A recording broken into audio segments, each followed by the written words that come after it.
উরি বাবা! এই পালাস না, ছুটে আসবে। লাঠি দে আমার কাছে, দে তুই যা, আমরাই দাঁড়াচ্ছি। এই যা যা, এই যা যা। আসসালামু আলাইকুম ইমাম সাহেব, এক আশ্চর্য ঘটনা ঘটে গেছে। ওয়ালাইকুম আসসালাম। কি হয়েছে আলী ভাই? এত লোকজন কেন? কোনো সমস্যা নাকি? সমস্যা মানে, আজ গোরস্থানে কবর দেওয়ার সময় এক ভয়ঙ্কর ঘটনা ঘটে গেছে। সবাই এর ব্যাখ্যা জানার জন্য আপনার কাছে এসেছে। কি ঘটনা ঘটেছে একটু খুলে বলেন না। বলছি, আজকে সকালে এক লোক বাজার করতে গিয়ে একটা দোকানের সামনে দামাদামি করছিল। তখন হঠাৎই সে মাথা ঘুরে পড়ে যায়। তারপর তাড়াতাড়ি করে সবাই এসে দেখে যে সে আর বেঁচে নেই। ইন্না লিল্লাহি ওয়া ইন্না ইলাইহি রাজিউন। তারপর যথারীতি আমরা তার বাড়িতে খবর দিই, লাশের গোসল দিই, কাফন পরাই, তারপর লাশের জানাজা পড়িয়ে দাফনের জন্য কবরস্থানের সামনে নিয়ে আসি। তারপর তারপর খবর খোলা শেষ হয়েছে, দাফনের জন্য লাশ নিয়ে যাব। হ্যাঁ, সে তো অনেকক্ষণ আগেই হয়েছে। তারপরেই তো আমরা জানাজায় শরীক হতে এসেছি। আচ্ছা তাহলে চলো, জানাজা শেষে এখন কবর দিয়ে দিই। জি আচ্ছা। আল্লাহু আকবার, আল্লাহু আকবার, আল্লাহু আকবার, আল্লাহু আকবার। বিসমিল্লাহি ওয়া আলা মিল্লাতি রাসূলিল্লাহ, বিসমিল্লাহি ওয়া আলা মিল্লাতি রাসূলিল্লাহ। এই লাশের আত্মীয় স্বজন কেউ আছে? নামাবে কে? আত্মীয় স্বজন কেউ উপস্থিত নেই খালু, আমরা প্রতিবেশীরাই নামাবো। ঠিক আছে, নিয়ে আয়। এই সবাই সরে দাঁড়াও, শুধু যারা লাশ নামাবা তারা সামনে আসো। ইয়াল্লা, সাপ সাপ, কবরের ভিতরে ইয়া বড় সাপ। ইয়াল্লা, সবাই সরে দাঁড়াও, সরে দাঁড়াও। ইয়াল্লা, তাই তো, এই সরে সরে সরে দাঁড়াও। ইয়া বড় সাপ ফনা তুলে আছে। কই সর দেখি, দেখি সাপটা। এই কাছে যেও না, কাছে যেও না, বিষধর সাপ, এক সবলেই জায়গায় শেষ। লা ইলাহা ইল্লা আনতা সুবহানাকা ইন্নী কুনতু মিনাজ জালিমিন। লা ইলাহা ইল্লা আনতা সুবহানাকা ইন্নী কুনতু মিনাজ জালিমিন। সাপ কোথা থেকে আসলো কবরের ভিতর? নিশ্চয় মাটির নিচেই ছিল, তোরা কবর খোঁড়ার সময় টের পাসনি? কি জানি চাচা, একটু আগেও তো ছিল না। ইয়া আল্লাহ, কত বড় সাপ, কত ভয়ঙ্কর লাগছে। আমার তো জান তুরুক তুরুক করছি। একটু আগেও আমরা কবরে মাটি খুঁড়ছিলাম, কই কোনো কিছু তো বুঝিনি। এই সরে দাঁড়াও, সরে দাঁড়াও, একবার কামড় দিলে হাসপাতালে যাওয়ার সময় পাবা না, সোজা উপরে চলে যাবা। এই সরো সরো, সরে দাঁড়াও, আমি সাপটাকে দাঁড়িয়ে দিচ্ছি। সবাই দূরে যান, দূরে যান। আমরা কয়েকজন সাপকে তাড়িয়ে দিই, তারপর লাশ দাফন করব। এখন দূরে যান। এই যা যা, এই যা যা। উরি বাবা! এই পালাস না, ছুটে আসবে। লাঠি দে আমার কাছে, দে তুই যা, আমরাই দাঁড়াচ্ছি। এই যা যা, এই যা যা, এই যা যা যা। ভাই কি করা যায়? এই সাপ তো এখান থেকে নড়েই না। আমার মনে হয় আর বেশি খোঁচাখুচি করা ঠিক হবে না, না হলে আবার তেড়ে আসতে পারে। এই চলো চলো, কি ভয়ঙ্কর সাপ, দেখেই ভয় লাগছে। হ্যাঁ, ঠিক বলেছ। সাবধানে চলো, সবাই সরে যাই। তারপর চাচার সাথে আলোচনা করি কি করা যায়। কি বলো? ঠিক আছে। তাহলে এখন লাশ দাফন করব কিভাবে? সাপ না সরে গেলে তো দাফন করা সম্ভব না। সাপের ভাব সাপ দেখে তো মনে হচ্ছে না সরবে। কেমন ফোঁস ফোঁস করছে দেখছেন না? মনে হচ্ছে কবরের দখল নিয়েছে। চাচা, তাহলে এখন উপায়? এদিকে সময় গড়িয়ে যাচ্ছে। আমার মনে হয় একটু দূরে আরেকটা কবর খোঁড়া ঠিক হবে, কি বলো? আর তো কোনো উপায় দেখছি না চাচা, লাশ তো দাফন করতে হবে তাই না? আবার কবর খুঁড়বো? তাহলে যাও, সাপটা তাড়িয়ে দাও। না না, যাচ্ছি। ইয়া ইয়া ইয়া ইয়া। উস্তাদ সাবধানে, কবরের ভিতরে সাপ থাকে শুধু শুনেছি, আজ প্রথম দেখলাম। হ্যাঁ উস্তাদ, আজ তো বিশাল ব্যাপার হয়ে গেল। কবর খোঁড়া হয়ে গেছে চাচা, লাশ নিয়ে আসেন। হ্যাঁ, নিয়ে আসছেন। চলো চলো। আসেন আসেন, মুর্দা নিয়ে আসেন। এই যে চলে এসেছি। ইয়াল্লা, সাপ সাপ, ইয়া বড় সাপ। এই সর সর সর। আশ্চর্য, এখানে আবার সাপ কিভাবে এলো? কই দেখি দেখি। ইয়াল্লা, এ তো অবিকল হয়ে আগের সাপটার মতোই, একই সাইজ, একই রং, একই রকম দেখতে। লা হাওলা ওয়ালা কুওয়াতা ইল্লা বিল্লাহিল আলিয়ুল আযীম, লা হাওলা ওয়ালা কুওয়াতা ইল্লা বিল্লাহিল আলিয়ুল আযীম। ইয়াল্লা, আমার তো এখন ভয় লাগছে। একটু আগেও তো আমরা কবরের ভিতরেই ছিলাম, তাহলে কি আমাদের পায়ের নিচেই ছিল? উরি বাবা! লা হাওলা ওয়ালা কুওয়াতা ইল্লা বিল্লাহিল আলিয়ুল আযীম। লা হাওলা ওয়ালা কুওয়াতা ইল্লা বিল্লাহিল আলিয়ুল আযীম। কই দেখি দেখি, এই একটা লাঠি দাও, দেখি এটাকে তাড়ানো যায় কিনা। কিভাবে তাড়াবেন? দেখছেন না কেমন ফোঁস করছে, কাছে গেলেই ছবল দেবে। হ্যাঁ, ভাব দেখি তো তাই মনে হচ্ছে, একদম যেন তৈরি হয়েই বসে আছে। সবাই সাবধান, সবাই দূরে যাও, দূরে যাও, কেউ কাছে এসো না। এই কেউ কাছে এসো না।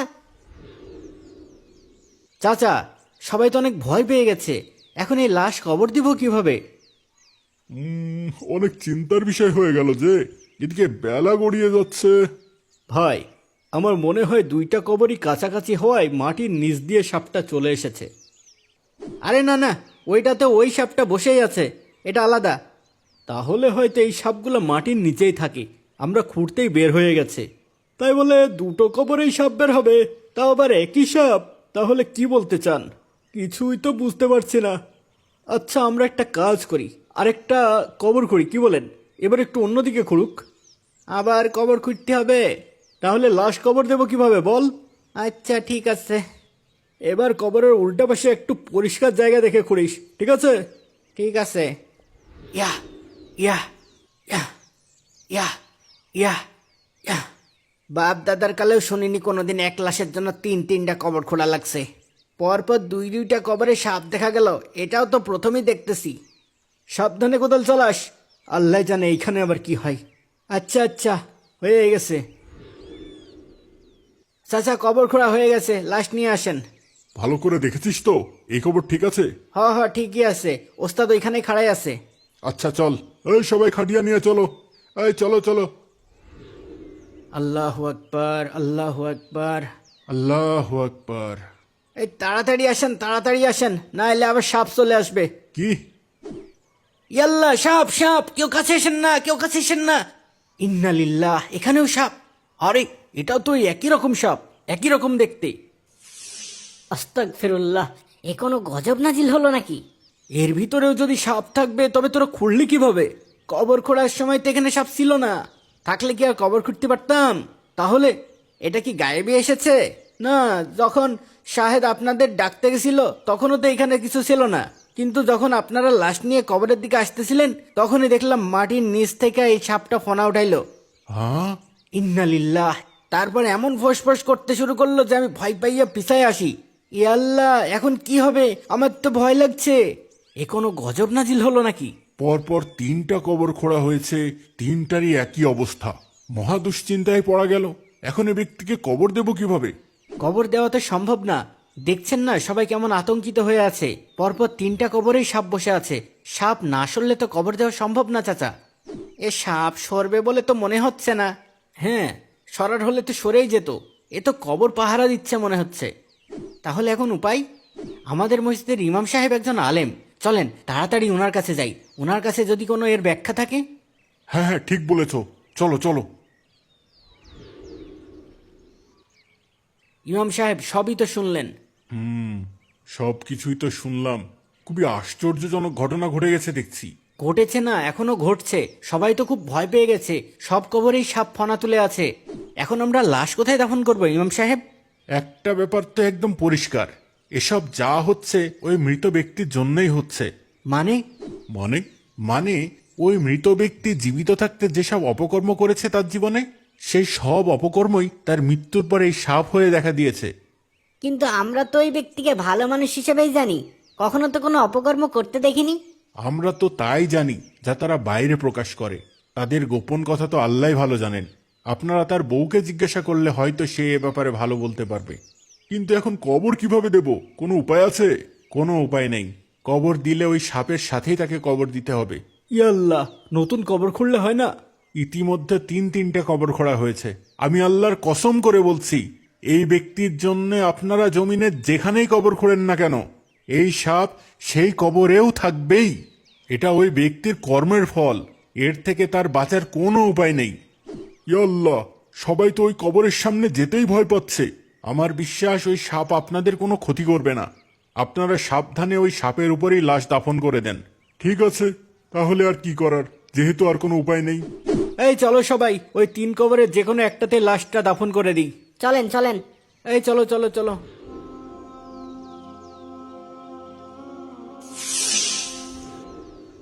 চাচা, লাশ তো না হয় আমরা সাপের সাথে দাফন করিয়ে দিলাম, কিন্তু একটা ব্যাপার তো আমার মাথা থেকে কিছুতেই যাচ্ছেই না।